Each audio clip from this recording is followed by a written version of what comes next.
Hello my NEET fighters, how are you all? I hope सभी अच्छे होंगे। तो welcome to the amazing platform Vedantu and let's begin the session. So I would like to request each and everyone कि session की शुरुआत होने से पहले अपने अपने हथियार सारे रेडी कर लो। Wait, what does mean of हथियार? अरे अपने pen and paper. If you call yourself NEET fighters, so तुम्हारे हथियार क्या हैं? Pen and paper.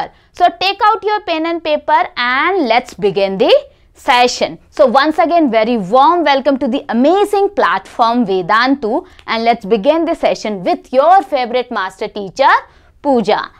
Okay, so session की शुरुआत करते हैं and session शुरू होने से पहले I would like to request each and everyone कि session को like, share and subscribe जरूर कर देना, ठीक है? So let's start the session. Okay, so इस सेशन की शुरुआत हमने ऑलरेडी शुरू कर दी है। इस पिक्चर की शुरुआत ऑलरेडी हो चुकी है कि स्टोरी शुरू कहां से हुई थी और कहां तक जाने वाली है वी डोंट नो एक्चुअली। तो शुरुआत स्टोरी की कुछ इस तरीके से हुई थी। शुरुआत किस तरीके से हुई थी? लेट्स रिकैप, देन फिर आगे बढ़ते हैं, ठीक है? सो शुरुआत स्टोरी की हुई थी कि what cause motion, what cause motion. So अब व्हाट कॉज मोशन, कोई आइडिया है क्या? ऐसी कौन सी ऐसी चीज है जो मोशन को पैदा करती है? सोचो सोचो, क्या ऐसी चीज है जो मोशन को पैदा करती है? सो ऑब्वियस सिंपल सा आंसर है, that is push and pull, right? Okay, so if we are talking about the push and pull, उसका मतलब क्या है? Force. Okay, so what cause motion, which is nothing but the force. ठीक है? तो शुरुआत इस पिक्चर की किससे हुई थी कि push और pull से। push and pull, that means force ही एक ऐसा ऐसा फैक्टर है जो मोशन को पैदा करता है, उसी वजह से मोशन शुरू होती है। और उसी पिक्चर में फोर्स के साथ साथ एक और फोर्स का भाई आ गया था। What was that? Any guesses? Force के साथ अगर कोई मोशन हो रहा है, वेट, मैं आप सभी को एग्जाम्पल देती हूं और आप सभी को गेस करना है और चैट बॉक्स में जरूर बताना है, ठीक है? अगर मोशन चल रहा है, मोशन हो रहा है, ओके, अगर हम वहां पे फोर्स लगाना छोड़ दे, ओके, कुछ देर बाद क्या होगा? वो ऑब्जेक्ट रुक जाएगा। क्यों रुक जाएगा? फटाफट कमेंट बॉक्स में आंसर जरूर करना, क्यों रुक जाएगा? तो फोर्स का एक अपना भाई है, that is friction force and because of friction force क्या हो जाएगा?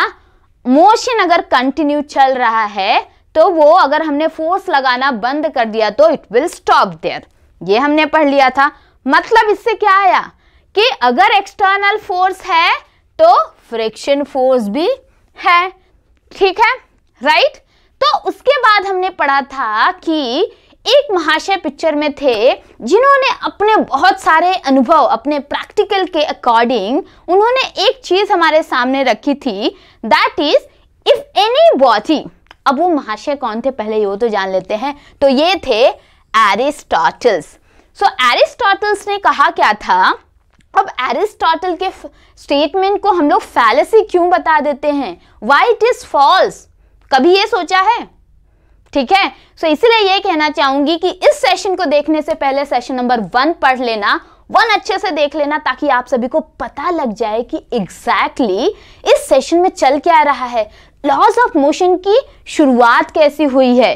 कोई अगर पिक्चर देखते हो ना तो उसको शुरुआत से देखो, मिडल से शुरू मत करो, ठीक है? सो सेशन नंबर 1 देख लो ताकि ये सेशन बहुत बढ़िया से समझ में आए, ठीक है?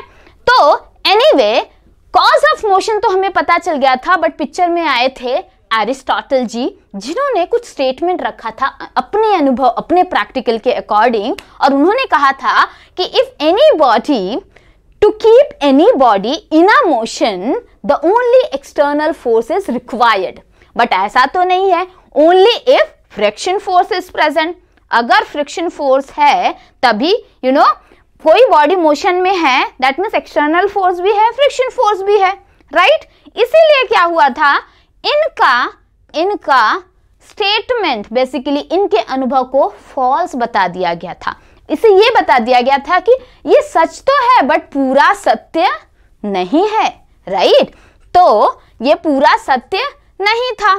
सो बिकॉज तब हमने क्या पढ़ा था, और वो पूरा सत्य क्यों नहीं था, तो उनके पीछे एक उनके मतलब प्रिय मित्र आ गए थे, जैसे गैलीलियो जी। ठीक है, गैलीलियो ने क्या किया था, उन्होंने अपने ऑब्जर्वेशन के साथ बताया था कि भाई क्यों एरिस्टोटल्स का स्टेटमेंट फॉल्स है, व्हाई। फिर उन्होंने बताया था कि एवरी बॉडी, आई मीन कोई एक ऑब्जेक्ट अगर हॉरिजॉन्टल प्लेन पे या मूव कर रहा है तो it has constant velocity, right? It has constant velocity. और इसी को ध्यान में रखते हुए बेसिकली एरिस्टोटल जी का काम तमाम नहीं हुआ था, उनके स्टेटमेंट को फॉल्सिफाइड कर दिया गया था, राइट? और इनके गैलीलियो के स्टेटमेंट के अकॉर्डिंग पिक्चर में आया था कि there is a inertia term, inertia.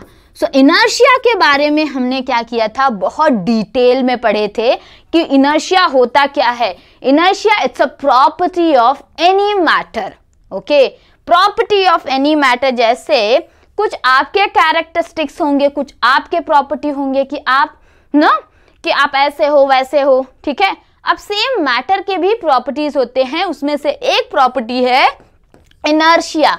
और इनर्शिया के तहत बेसिकली क्या होता है, that object if it will be at a rest, वो क्या रहेगा, रेस्ट पे ही रहेगा, ठीक है?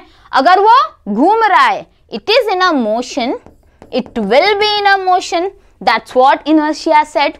And until and unless the external force acts on it, right? ये हुआ था इनर्शिया का बात, right?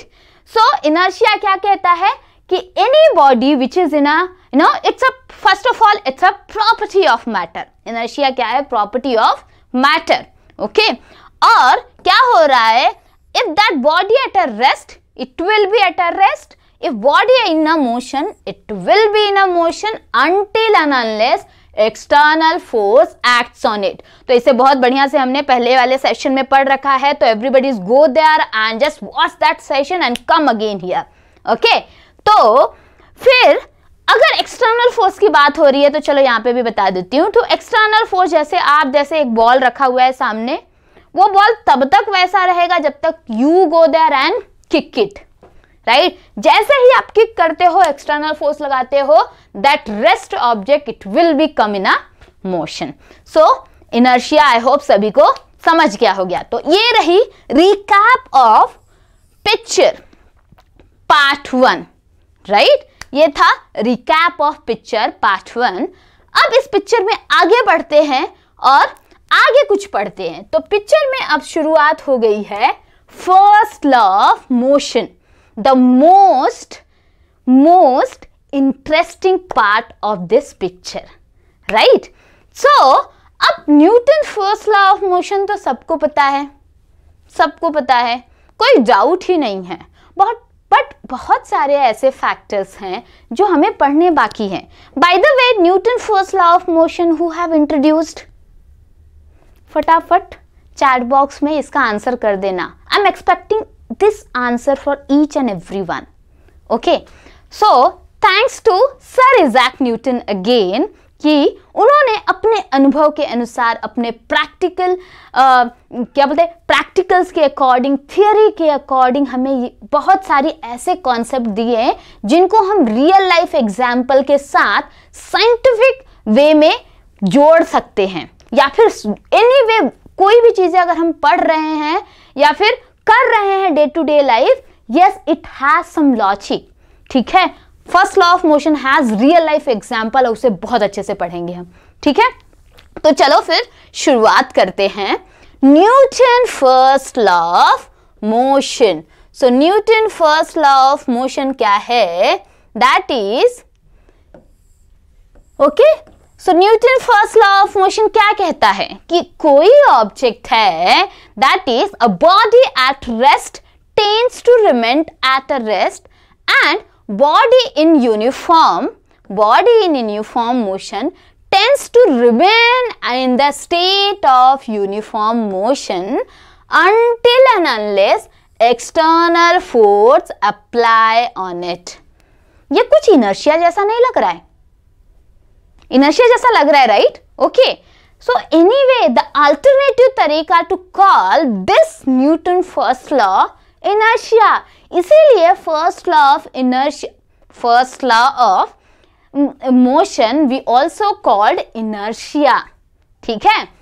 और फर्स्ट लॉ ऑफ मोशन वही कह रहा है कि अब देख लो यहाँ पे कुछ पिक्चर में देखो कि ये object this is eight a rest, okay, it is eight a rest, okay, and I am sorry एक थोड़ा सा गलती हो गई है, ठीक है, इसको अच्छे वो कर लेना। तो यहाँ पे देखो कि अगर कोई बॉडी क्या है, रेस्ट पे है, according to the first law of motion. First law of motion क्या कहता है कि कोई बॉडी रेस्ट पे है, it will be at a rest, right. And जैसे ही आप जाते हो एक्सटर्नल फोर्स लगाते हो, ठीक है, और इस एक्सटर्नल फोर्स की वजह से ये body it will start in motion. तो that means the state got change, उसका स्टेट चेंज हुआ। क्यों? जब हम आए और एक्सटर्नल फोर्स अप्लाई किया। सभी को समझ गया एवरीबॉडी? ठीक है। तो यहाँ पे तो दिक्कत हो ही नहीं रही है, इनर्शिया में भी यही बात पढ़ रहे हैं, लेकिन इसके पीछे राज क्या है? राज क्या है? कभी ये सोचा है कि एक्सटर्नल फोर्स अप्लाई कर रहे हैं, ये कर रहे हैं, वो कर रहे हैं? कभी सोचा है कि क्यों ऐसा हो रहा है? ठीक है। तो अब देखो कि जब कोई बॉडी रेस्ट पे है, दैट मीन्स क्या है, एफ क्या है, उस पे जीरो लग रही है, राइट। अब gravitational energy energy other forces की ना, ग्रेविटेशनल पोटेंशियल एनर्जी वगैरह, इन सब की बातें हम नहीं कर रहे हैं, ये ब्ला ब्ला बातें यहाँ पे हम नहीं कर रहे हैं। कंसीडर करो कि बॉडी क्या है, रेस्ट पे है, ठीक है। तो एफ क्या हो गया, जीरो है, रेस्ट पे है भाई, कोई फोर्स नहीं लग रही है, तभी तो रेस्ट पे है, राइट। इतना तो एग्री करते हो। सोचो अगर कोई बॉडी रेस्ट पे है तो क्या है, फोर्स क्या है, जीरो। यस या नो कमेंट बॉक्स में जरूर बताना आप लोग, ठीक है। एंड अगर वो रेस्ट पे है तो वेलोसिटी क्या है, जीरो है, करेक्ट। वेलोसिटी भी जीरो है, मतलब एक्सीलरेशन भी जीरो है, राइट। तो अब क्या हो रहा है, रेस्ट का मतलब फोर्स भी जीरो है, एक्सीलरेशन भी जीरो है, वेलोसिटी भी जीरो है। एंड तो that means basically first law of motion का मतलब क्या है? फर्स्ट लॉ ऑफ मोशन का मतलब क्या है? If body has zero acceleration that means it is in the state of rest, right. ठीक है। तो ये हमें समझ में आ गई। तो Newton first law says that basically when net force is zero, ठीक है, न्यूटन फर्स्ट लॉ तभी वैलिड है जब उस पर्टिकुलर ऑब्जेक्ट पे नेट फोर्स, टोटल फोर्स क्या हो रही है, जीरो, तभी वो क्या है, रेस्ट। अब चलो ये तो हो गई रेस्ट की बात। अब कोई बॉडी मोशन कर रहा है, यूनिफॉर्म मोशन में है, तो यूनिफॉर्म मोशन में है दैट मीन्स अगेन तो एक्सेलरेशन जीरो होगा उस पे, राइट। कांस्टेंट एक्सेलरेशन है, राइट, यूनिफॉर्म मोशन है, ठीक है। So that's what the Newton first law of motion, ये जो पिक्चर में हम Newton first law of motion की बात कर रहे हैं, ये तो है ही कि if any body at a rate tends to remain at a rest and if any body in uniform motion it will tends to in the same motion until or unless external force acts on it. external मतलब बाहर का force, ठीक है, समझ गए, ठीक है। so this is what about the Newton first law of motion. अब यहाँ पे भी देख लो कि अब देखो इस बॉडी क्या है, रेस्ट पे है, पुश करने के बाद it will start in motion, right. अब ये बॉडी क्या है, रेस्ट पे है, पुल करोगे तब जाके वो मोशन होगा, ठीक है। तो आई होप सभी को ये पहली बात Newton first law of motion समझ में आया होगा कि exactly Newton first law of motion होता क्या है। Newton first law valid only if net force on the object 0, ठीक है, समझ में आ गया। तो अब सेशन में आगे बढ़ने से पहले, इस पिक्चर में आगे बढ़ने से पहले I would like to ask each and everyone कि अगर यहां पे नेट फोर्स 0 है तो दैट मीन्स एक्सेलरेशन 0 होगा कि नहीं? इसका आंसर आप लोग चैट बॉक्स में जरूर देना, ठीक है। चलो फिर आगे बढ़ते हैं, ठीक है। तो अब आगे बढ़ने से पहले अब ये कहते हैं कि अब न्यूटन सेकेंड लॉ हो गया। फर्स्ट लॉ की तो बात क्लियर है, first law is clear, okay. अगर आप सभी को समझ गया होगा फर्स्ट लॉ तो जय माता दी चैट बॉक्स में बोल देना, ठीक है। चलो अब सेकेंड लॉ पढ़ते हैं। अब सेकेंड लॉ क्या है भाई? सेकेंड लॉ, अब देखो पहले फर्स्ट लॉ से बात करते हैं, ठीक है। फर्स्ट लॉ से बात करते हैं। अब ऑब्जेक्ट क्या था? ऑब्जेक्ट क्या था? जब रेस्ट पे था एक्सेलरेशन 0 था, नेट फोर्स 0 था एंड वेलोसिटी 0 था। और जैसे ही ऑब्जेक्ट पे एक्सटर्नल फोर्स होता है तो मतलब क्या होता है? एक्सेलरेशन क्या होता है? नॉट इक्वल्स टू 0 हो जाता है, right. Not equals to 0 acceleration हो गया, कुछ फोर्स भी लग गया, फोर्स भी नॉट इक्वल्स टू 0 हो गया, वेलोसिटी भी हो गई नॉट इक्वल्स टू 0। तो मतलब क्या? मतलब चेंज इन वेलोसिटी हो गया, चेंज इन एक्सेलरेशन हो गया। और इसी से शुरुआत होती है कहानी Newton second law, right. Newton second law. तब जैसे ही आप क्या करते हो, एक्सटर्नल फोर्स अप्लाई करते हो, उस बॉडी को रेस्ट से मोशन में लाने के लिए या मोशन से रेस्ट पे लाने के लिए, तब क्या होता है? चेंज इन एक्सेलरेशन होता है, ठीक है। 0 से कुछ एक्सेलरेशन बढ़ता है, घटता है, जो भी होता है, ठीक है। तो वहां से शुरुआत होती है Newton second law of motion, ठीक है। तो अब सेकेंड लॉ ऑफ मोशन में क्या है, स्टेटमेंट पढ़ लेते हैं, उसके बाद आगे बढ़ते हैं, ठीक है। So Newton second law of motion state that the force exerted by body is directly proportional to the change of its momentum। अब तो ये बात आ गई भैया कि अभी न्यूटन सेकेंड लॉ मोशन नहीं आया, बट एक नया विलन यहां पे आकर बैठ गया, दैट इज मोमेंटम। अब आप बोलोगे कि मैम अभी मोमेंटम क्या चीज है भाई? अभी तक फोर्स में ही जूझ रहे थे, रेस्ट और मोशन में जूझ रहे थे, एक्सेलरेशन नहीं पता था, अब मोमेंटम क्या आ गया? ठीक है, कोई बात नहीं, बताती हूँ, वो भी अच्छे से पढ़ेंगे हम, ठीक है। तो अब किस किस को मोमेंटम के बारे में पता है, चैट बॉक्स में जरूर बता देना, ठीक है। 2 मिनट पॉज करके व्हाट इज मोमेंटम का आंसर दे दो जल्दी से। एनीवे, आगे बढ़ते हैं। तो आगे बढ़े यहाँ पे, और यहाँ पर आ गया अब Newton second law of motion. Basically ये क्या होता है, ये सिनारियो तब का है जब फोर्स नॉट इक्वल टू 0 है, ठीक है। जब फोर्स इक्वल टू 0 है, नेट फोर्स जब इक्वल टू 0 है, तो मतलब क्या है, फर्स्ट लॉ ऑफ मोशन है, लॉ ऑफ मोशन है, राइट। इतना तो हमें समझ गया, राइट। अब Newton second law of motion कब आता है पिक्चर में, जब F net on the body not equals to 0, मतलब 1 2 3 -1 -2 -3 जो भी हो, ठीक है, नॉट इक्वल्स टू 0, तब जाके सेकेंड लॉ ऑफ मोशन की शुरुआत होती है। And second law of motion हमें देता है equation F equals to mass into acceleration. अब ये इक्वेशन आया कैसे, इसे समझने के लिए आपको पढ़ना पड़ेगा बहुत ही फैसिनेटिंग एक कॉन्सेप्ट को, दैट इज मोमेंटम, ठीक है। तो मोमेंटम के बारे में शुरुआत करते हैं, तब जाके सेकेंड लॉ ऑफ मोशन शुरू होगा और तब जाके सेकेंड लॉ ऑफ मोशन समझ में आएगा, ठीक है। वेल, अब मोमेंटम क्या चीज होती है पहले ये पढ़ लेते हैं, ठीक है। जब मोमेंटम पढ़ते हैं ना, तो मोमेंटम मतलब क्या होता है कि अगर कोई ऑब्जेक्ट क्या है, बेसिकली उसके पास कुछ मास है और कुछ वेलोसिटी से चल रहा है, ठीक है। तो अगर ये ऑब्जेक्ट है, अगर इसका मास कुछ 1 kg दिया है, ठीक है, और कुछ वेलोसिटी से वो चल रहा है, मतलब मोशन में है, तो उसका मोमेंटम क्या होगा मैं बताती हूँ। तो उसका मोमेंटम होगा 10 kgm पर मीटर पर सेकेंड, ओके, 10 kg मीटर पर सेकेंड।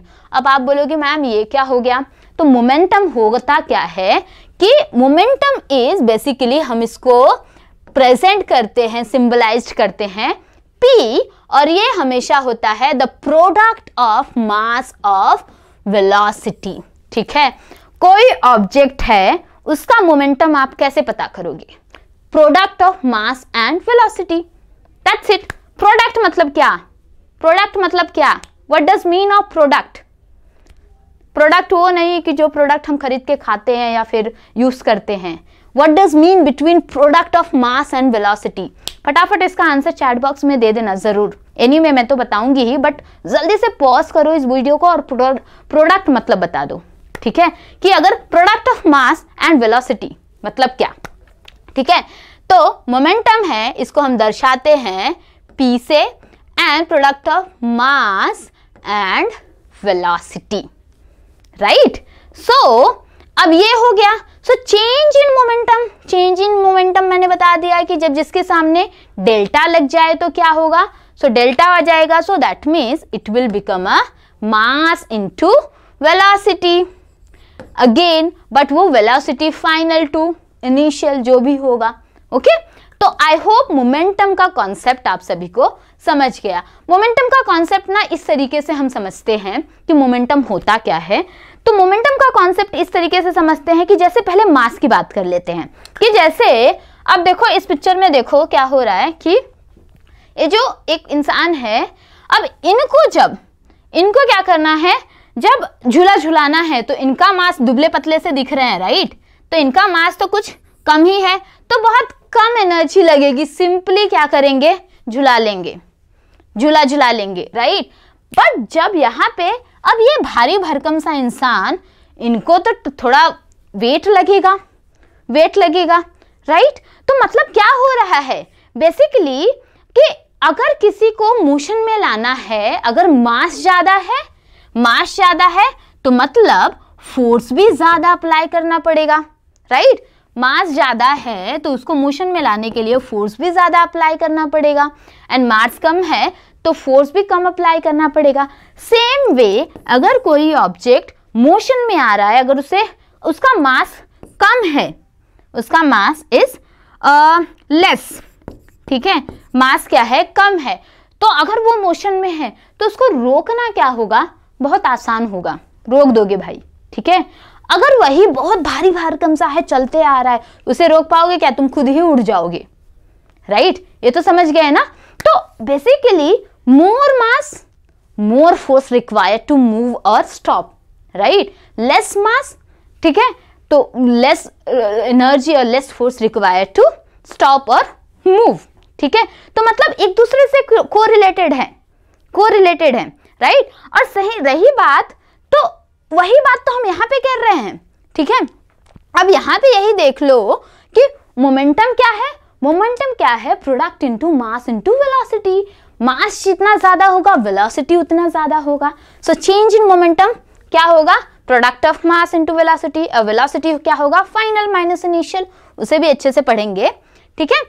तो अब ये चीज आपको समझ गई, ठीक है, मोमेंटम समझ गई। अब देखते हैं कि बेसिकली कि सेकेंड लॉ ऑफ मोशन का इक्वेशन आता कैसे है। So second law of motion का इक्वेशन यहाँ पे हम इस तरीके से ले लेते हैं, 1 सेकेंड।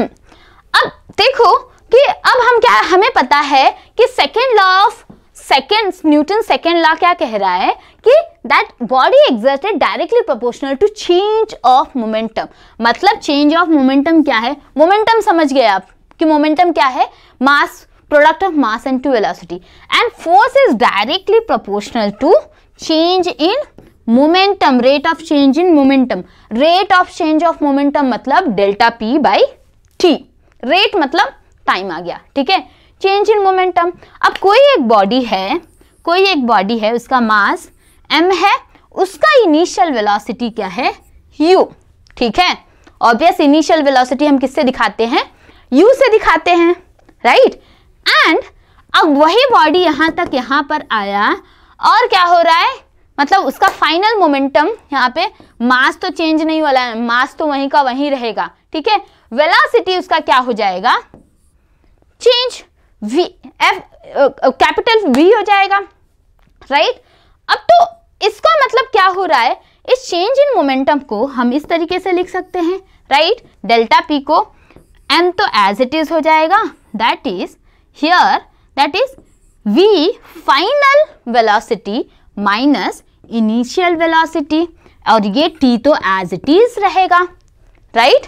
ये t तो एज इट इज रहेगा, करेक्ट, t तो एज इट इज रहेगा। अब क्या हो रहा है, यहाँ पे f को ऐसे का ऐसा ही लिख लो एंड m मेरा क्या है, ऐसे है, m एज इट इज। अब ये बताओ कि v minus u divided by t is what. Lecture को पॉज करो और answer give in chat box, chat box दो। Change in velocity, change in velocity, velocity upon time क्या होता है, that is acceleration, rate of change of velocity called acceleration. Acceleration क्या होता है, rate of change of velocity. So v minus u divided by final velocity minus initial velocity पर time.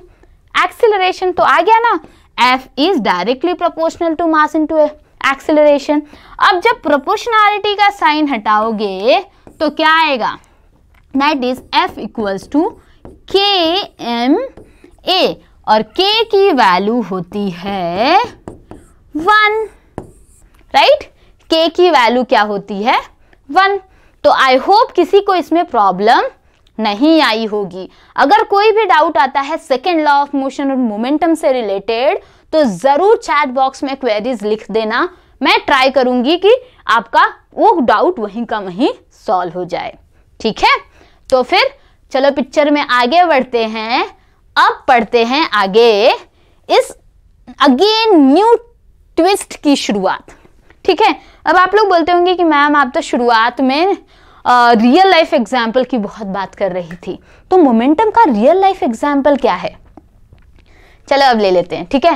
So momentum it's real life example is here, that is like let's say here कि एक जो इंसान है, एक इंसान है that have इस तरीके से कि बॉल को, आई मीन क्रिकेट तो आप सभी देखते होंगे कि व्हाट इज क्रिकेट, ठीक है।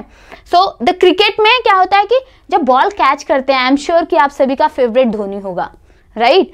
तो अगर नहीं भी है तो बहुत सारे ऐसे महान खिलाड़ी हैं जहां पे हम डिस्कस करते हैं उनकी बातें, ठीक है। सो अब देखो कि ये जो है, ये जब कैच करने के लिए बॉल धीरे धीरे अपने हाथों को नीचे ले आते हैं, तो मतलब धीरे धीरे, मतलब उनके हाथों में हाथ हर्ट नहीं होता है। नेक्स्ट वे ये जो है, ये सडनली बॉल को कैच कर लेते हैं, तो इससे क्या होता है, मोमेंटम टाइम में, बहुत कम टाइम में बॉल आके सट से गिरता है ज्यादा फोर्स से, और उनके हाथ में क्या हो जाता है, हर्ट हो जाता है। सो दैट्स व्हाट, कि धीरे से हाथ नीचे ले जाने का मतलब क्या है कि धीरे धीरे उस मोमेंटम में टाइम लगता है। So that's what the practical real life example of momentum, ठीक है। तो यहां पे अब मोमेंटम समझ गया होगा आप सभी को। तो आगे बढ़ते हैं और कुछ इंपॉर्टेंट कॉन्सेप्ट पढ़ते हैं सेकेंड लॉ ऑफ मोशन के। सेकेंड लॉ ऑफ मोशन तो समझ गया, अब it is consistent with the first law, ठीक है। मतलब क्या है कि फर्स्ट लॉ में F0 होता है when object at a rest, और जैसे ही इस पे एक्सेलरेशन भी मतलब 0 होता है, जैसे ही फोर्स अप्लाई करते हो तो होता क्या है, वहां पे एक्सेलरेशन में चेंजेस आता है और it become a second law of motion, second law of motion, right, second law of motion. So I hope सबको समझ गया कि कैसे ये एक दूसरे से कंसिस्टेंट है, ठीक है। And second law of motion is vector. अब आप बोलोगे कि वेक्टर क्या है, ठीक है। तो अब क्या है, फोर्स को क्या है, the force can be written this way, no, F x I plus Fy plus Fz so इस तरीके से आप फोर्स को क्या करते हो, डिफरेंट कंपोनेंट्स में वेक्टर फॉर्म में भी लिख सकते हो, राइट। नाउ अब यहां पर आते हैं, that is the Newton second law is defined for the point object. Okay, it is only defined for the point object. So जब पॉइंट ऑब्जेक्ट की बात होती है तो पॉइंट ऑब्जेक्ट की, ठीक है, बट अब जैसे और तो उस टाइम तो हो गया। लार्ज ऑब्जेक्ट में क्या है, जैसे कोई एक ऑब्जेक्ट है बहुत सारे पार्टिकल से बना हुआ है, बहुत सारे पार्टिकल से बना है, जब वो ऑब्जेक्ट मूव करेगा मतलब ईच एंड एवरी पार्टिकल्स क्या होगा, उसका एक्सीलरेशन चेंज होगा, राइट, एक्सीलरेशन चेंज होगा। तो इन सब के एक्सीलरेशन को हम लोग ना लेकर हम क्या करते हैं, उसके centre of the mass system का एक्सीलरेशन लेते हैं, सेंटर ऑफ द मास का एक्सीलरेशन फॉर लार्ज ऑब्जेक्ट के लिए कंसीडर करते हैं, and that is any internal force is not to be included. Okay, so any external to be not to be included. Okay, so इन पूरे entire body का लेते हैं, जो अंदर क्या होता है फोर्सेस अप्लाई होते हैं उनका ये उनकी फोर्सेस को इंक्लूड नहीं किया जाता, ठीक है। तो ये रहा कुछ some important concept of the second law of motion. So I hope सभी को सेकेंड लॉ ऑफ मोशन समझ में आया होगा। तो कमिंग द नेक्स्ट सेशन में will learn about the impulses and हम शुरू करेंगे third part of this picture, that is third law of motion. Okay, so I hope सभी को ये समझ गया होगा। आगे चलते ही आने वाले सेशन में we are going to discuss some problems on it and impulse, और ऐसे ही करके अपनी स्टोरी की शुरुआत करेंगे। सो आज के लिए इस सेशन में बस इतना ही, मिलते हैं अपकमिंग सेशन में and will try to learn much more things in the same way. So आज के लिए बस इतना ही। So bye bye my niche fighters, will be meeting in the next session. So bye bye, take care everyone.